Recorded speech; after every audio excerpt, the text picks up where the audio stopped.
It took place over 30 years ago, but it is still widely discussed to this day for its significance, its relevancy, and it's because of that, not only talked solely around the social circles of history buffs, it is casual conversation amongst anybody. And it's because it, to this day, remains one of the biggest news stories in the history of the United States, the Waco Siege.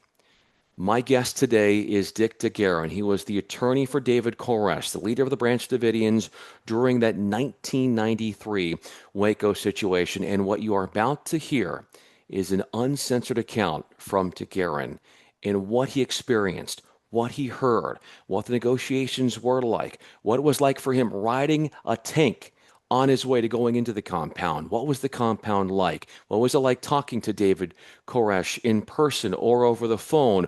What was it like being Dick DeGuerin on April 19th, 1993, when that compound was no longer? And what was it like for him as well, having conversations with David Koresh's mom?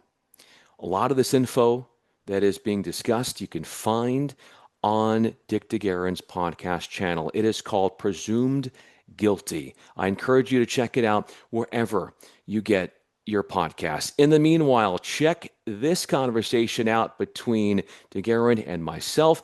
I'm Bryan Fenley. Don't forget to subscribe. Would really appreciate it. And thanks so much for listening in on our chat. Joining me now is Dick DeGuerin. He is one of the most well-known attorneys in all of Texas, has taken on a lot of high-profile cases, including being the attorney for David Koresh, who was once the leader of the Branch Davidians during the 1993 Waco Siege. I'm Bryan Fenley, and Dick, thanks so much for a couple of minutes of your time. Sure, happy to be here. When you became an attorney, how much did they teach you about what it would be like to deal with the firestorm of media that would engulf you in the early 90s when you took on that situation? Well, when I started as a lawyer, they didn't have any kind of practical classes in all the stuff that happens, uh, and particularly in how to deal with the media. I had to learn that in trial by fire, which I learned pretty quickly. First, being with the DA's office as a young prosecutor, even as just wet behind the ears prosecutor, there was always cases that garnered attention in the press. And then later, when I became associated with Percy Foreman, practically everything he did was covered by the press. And so I got to learn by getting thrown in the water to see if I could swim.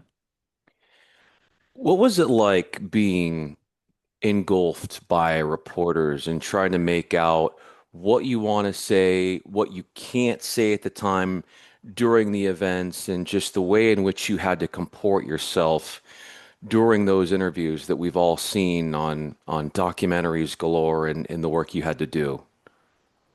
Well, first and foremost, you have to realize that you have to follow the rules, the rules of publicity and uh, not saying something that is calculated to poison the jury pool, and not saying something that's going to get you or your client in more hot water than they're already in. But within the guidelines of ethics, it's perfectly proper to get your side of the story out. So that's particularly when it usually the police or the district attorney's office has the first crack at the news on a case. Now, the thing that happened in Waco was uh, different uh, than just about anything that's ever happened. I mean, that was uh, on steroids. It was uh, the press was all over it. It was an international press all over the world was on it. So I had to make sure, number one, that I conducted myself ethically, and and two, um, tried to control. the information that I was either going to give out, which was not much, or respond to all the questions that were thrown at me. It was like running out to catch a football and having 10 quarterbacks throw the ball at you. And so it was interesting. It was, frankly, it was challenging. And when something's challenging and I can walk away from it, it's fun. During the time that you were representing David, when did you feel like you had to be the most fearless? I never thought about being afraid. I knew that David Koresh and all of the people that were surrounded by the FBI were looking for some help from the outside, and I was that help. So I wasn't in any danger from anybody inside the compound. I knew that. The danger lay in what the FBI was doing, and I didn't really know the dichotomy at the time between the negotiators for the FBI and the guys that wanted to just burn the place down, which was the ones that were running the tanks and uh, circling the place.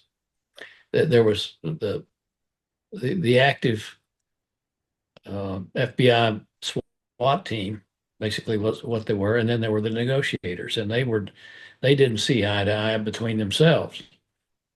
But I was concerned about those guys that had the sniper nests all around, and the guys that were running the tanks. They didn't like lawyers. You know, the first the first trip I made up to the compound, I had to be taken up there in the back of a tank.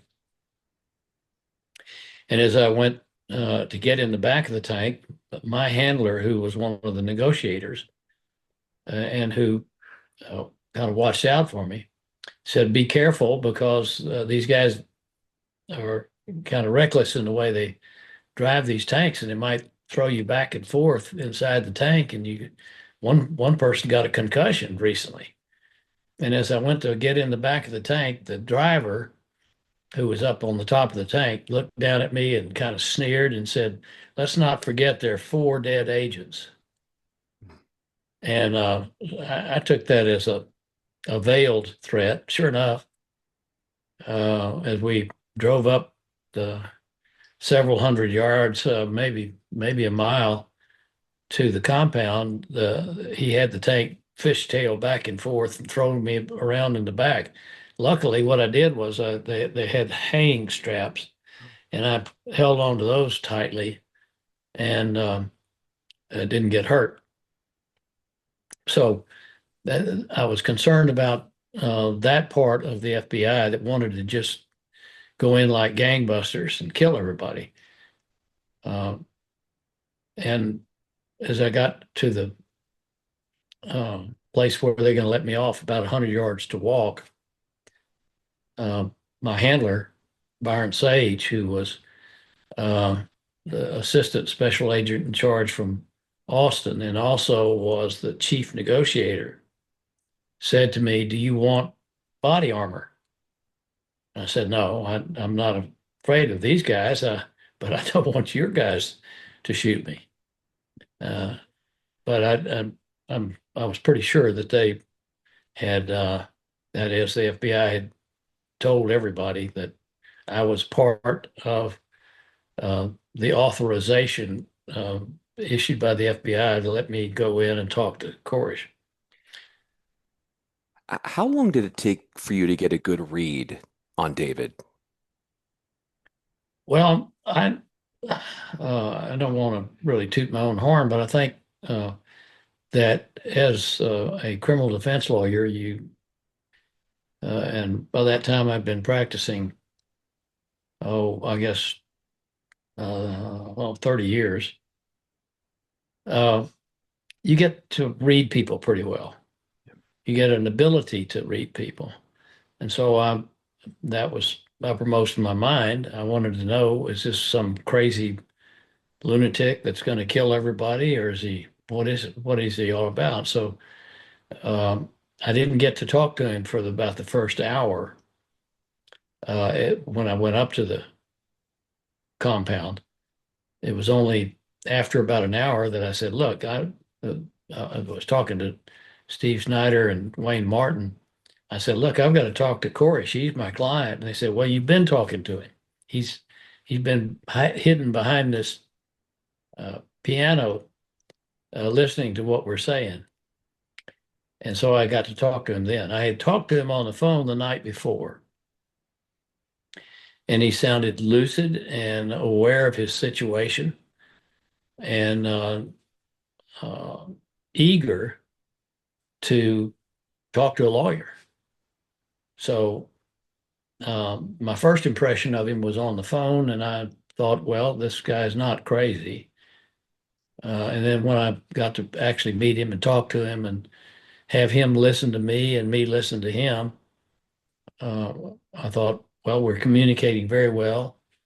I can tell he's absolutely devoted and to his beliefs, and but he also knew that he was in an untenable situation. So, to answer your question, my impression of him, my was that I had a client that I could work with, and it would listen to me. How close, if it weren't for that 51st day where there was a decision that was completely out of your power that was made to go in, how close do you feel like David was from stepping out there and trying to make an ending to this as peaceful as possible? How close was he to doing that, do you feel like? I thought we were at most a week away. I'd gone back in um, on the 14th to see what the progress was because he said to come back after Passover, and I did. I went back. They took me up, and Jack Zimmerman went with me, took me up to the compound. I went inside, and I didn't get to see Koresh. They told me that he was sleeping, but he had a letter for me. He gave me the letter, Wow. and the letter, and I gave it to or showed it to the FBI. The letter said that he was hard at work on his interpretation of the seven seals, and he wanted to finish that. And as soon as he was finished with that, he would come out. And so I took that letter to them and said, "Look, I'm sorry that we're not walking out today. I thought we were all going to do it that day on the 14th when I went in, but it's probably not going to be more than a week."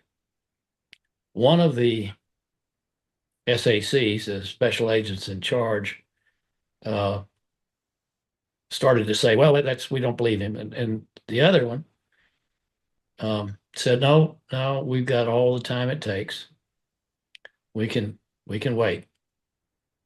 So I said, "Okay, we'll do our plan." And the plan was, as I had given it to Koresh and to the others inside, and to the FBI, that I had worked out with the Texas Rangers, was that when the time came and when the surrender, Koresh surrendered, I would go in, he and I would walk out together, just two of us, and walk through a metal detector, and he would surrender to a single Texas Ranger.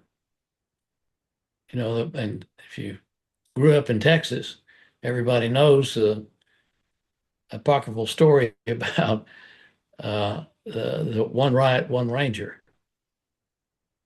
And for your listeners that don't know that, the story was back around the turn of the century in 1900s, there was a riot up in North Texas. And the sheriff up there was overwhelmed, and he telegraphed to the governor, "Governor, send the Rangers. We've got a riot going on up here." Well, the next train arrives, and off steps one ranger, Bill McDonald, a captain, tall, lean, typical Texas Ranger. The sheriff ran up to him and said, Captain, there's only one of you? He said, well, you only got one right. Anybody that uh, has grown up in Texas knows that story. And I thought that that would be something that had some real positive value for later in our trial. And it was also something that Koresh knew about. And he did not trust the federal authorities, but it would say to the world, I trust the Texas authorities to treat me fairly.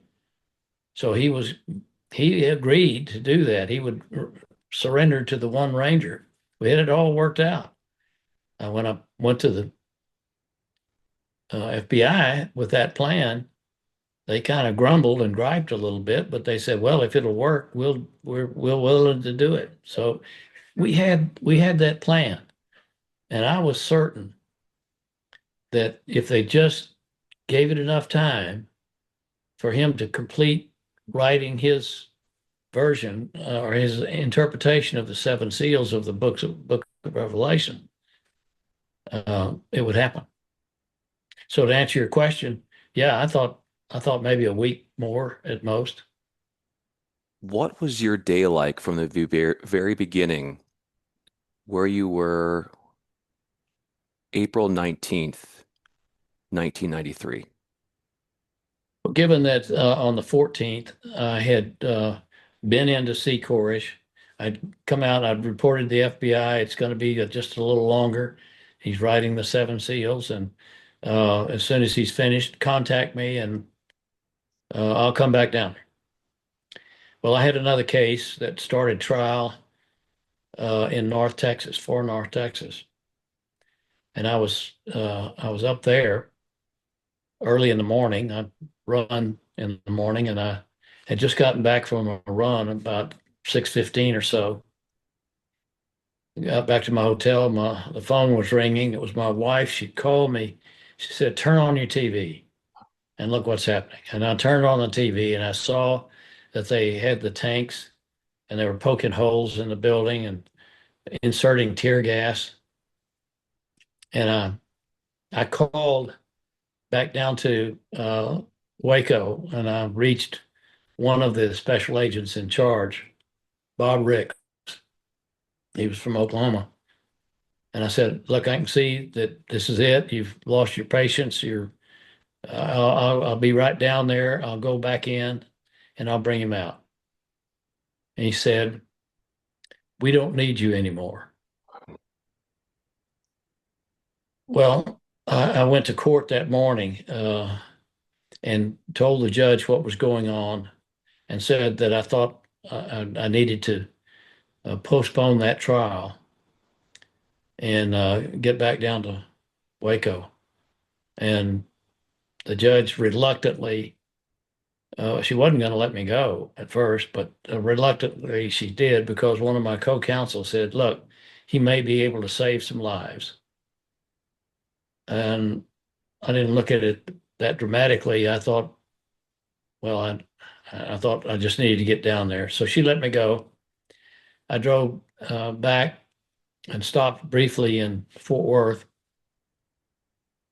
We got to Fort Worth about noon, and I saw TV there, and I saw that the fire had started. And I got back in my car and rushed down to Waco. But by the time I got to Waco, the whole place had burned. It was just, and so I didn't go back out to the compound. I went to the jail because there were some survivors, and I went and visited all the survivors that were in jail that day to a person. They all told me that they had not started the fire. I started arranging for lawyers for them because I knew they all would be charged with murder or serious crimes, and I knew that I couldn't represent the others. Uh, Koresh died in the fire, and my name was so closely connected to him, it might be a conflict of interest for me to represent anybody else, although they wanted me to represent them. They trusted me. And so I started arranging for lawyers for them. And then one of the survivors I talked to in the jail was a woman who had jumped out of a second story window during the fire. She broke both her ankles. And after she jumped out, started trying to get back into the building that was burning. I asked her, why were you doing that? And she said, well, my friends were burning up and I wanted to die with them. But the hostage rescue team, the guys driving the tanks, stopped her and arrested her and stripped her down and put all her clothes in a black garbage bag and put her in jail.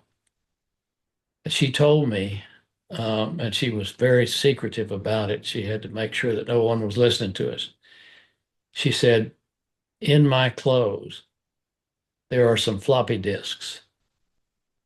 And on those floppy disks is what Koresh had written, dictated, and she had been typing on his interpretation of the seven seals. Now, I knew that the FBI was going to say, we we thought that was just another delay tactic. He wasn't working on that. And I knew that if the FBI got those discs, we'd never see him again. So I called my Ranger captain friend, head of the Rangers, Maurice Cook, and told him that story about the importance of those discs. The tactical guys that were in the tanks, that all they did was take her clothes off and put them in a black garbage bag. And I said, you've got to get that garbage bag and get those discs. He said he would. He did. We got those floppy disks and we turned them over to two biblical scholars who printed them out and analyzed them and said it was really a scholarly look at. He had completed the first three seals, and so there were only four left to go. And that's why I say it probably would have been a week, and then it would have been over, and nobody would have died. When was the first time that you spoke with David's mom after April 19th? It was right away. Um, I don't remember exactly. Uh, I think it was on the drive down. You know, thinking back now, the kind of cell coverage and the kind of cell phones we had back then that were pretty crude. I had one of those giant things that weighed 4 pounds. Uh, I don't know whether I talked to her on the drive down or after I'd talked to the people in the jail, but it was that day sometime. If this case were to go to court and you were able to represent David in court, this obviously will never happen. I've got to imagine that you've thought about that. And what do you think that would have been like? Well, we have a pretty good idea what it would have been like because the survivors all went to trial with one or two exceptions, but the survivors all went to trial charged with capital murder and uh, conspiracy to commit murder, and they were acquitted. They were found not guilty of those charges. The jury in San Antonio believed that they had a right to self-defense. I told Koresh from the very first day I met him that I'd had such experience with the alcohol, tobacco, and firearms people that I knew just in my heart, the way they operate, that they used excessive force on February the 28th. Now, the law is pretty clear about that. Uh, you and I don't have the right to resist arrest, and we don't have the right to resist a search warrant. But if the officers executing an arrest warrant or a search warrant or just an arrest use excessive force, then you do have the right to resist. You do have self-defense right. And that was their defense. That was the defense I had planned for Koresh. Uh, you know, 80 some odd officers dressed in black ninja suits with automatic weapons piling out of a cattle car to execute a search warrant is provocative, excessive force. And uh, the Davidians had a right to defend themselves on February the 28th. Keep in mind, that's the only time that the Davidians were charged with any kind of crime. What happened on February 28th? Yes, 4 officers died. I think 2 of them died in crossfire by their own um, officers. But 4 officers died, and that's murder. And I knew from the beginning that Koresh and others would be charged with murder. But I also knew that that was excessive force and that their defense would have to be, and it was, resisting excessive force, self-defense. Dick, my final question for you, and thank you so much for your time. That final question hinges on how do you feel like the public sentiment 30 plus years later has evolved since the direct aftermath of what went down in 1993?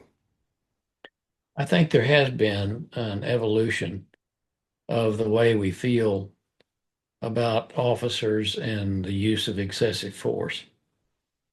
Um, Now, I think that probably if you took a poll right after the Branch Davidian debacle, the majority of the country would have thought, well, they got what they deserved. They killed 4 officers, but they didn't know what I know. They didn't know what has been revealed since that time. As the years have passed by, there have been some excellent documentaries, true documentaries that have revealed all the bad stuff that the ATF did on that original day, and all the bad stuff that happened after that with the way the FBI treated them and encircled the place and basically tortured them, trying to get them to come out. And so I think there has been an evolution of public uh, perception of that. You know, the George Floyd thing certainly opened some eyes as to police brutality, police excessive force. And I haven't quit talking about it in these 32 years, I guess, since this happened. And I don't want to stop talking about it. I think it's important for people to understand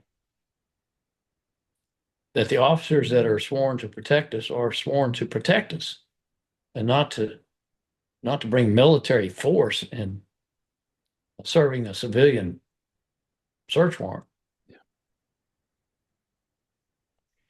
Dick, I can't thank you enough for your time and for entrusting me and in being a platform where you can share those sentiments and your experiences. And really appreciate you, Dick, so much for doing this. Well, thank you. I appreciate the fact that you're still interested in it, and hopefully, you've got a wide listener base, and more people will hear it and learn about it.